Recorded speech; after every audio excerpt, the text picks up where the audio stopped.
Hey kids, how are you?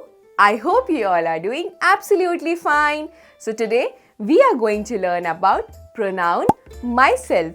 So pronoun myself is a reflexive pronoun which is used in place of first person singular. I know you are confused that what is a reflexive pronoun.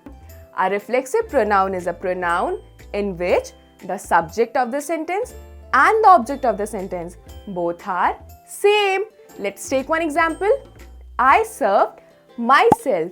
So, in this sentence, pronoun I is the subject and pronoun myself is an object. But pronoun myself refers back to the subject of the sentence, which is pronoun I. So, let's see some examples.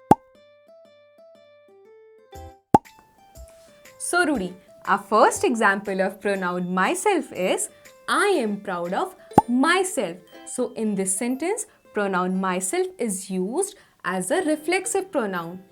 Confused that what is a reflexive pronoun? Yes. It's very easy. Reflexive pronoun means it refers back to the subject of the sentence. Now, who is the subject in this sentence? It's you. Correct, because I am talking about myself, that I am proud of myself. Therefore, we have used the pronoun myself. So, Rudy, read the second example.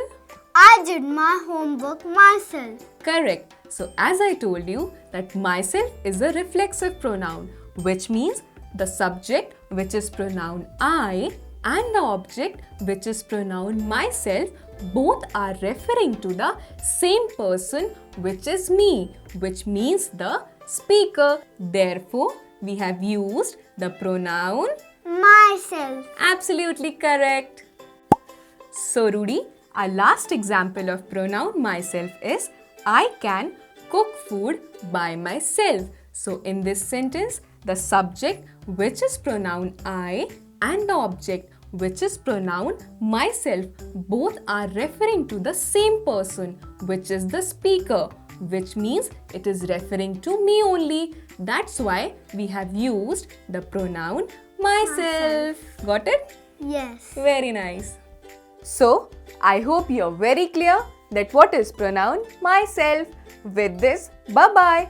See you in the next lesson. Please like, share and subscribe to our channel. Thank you.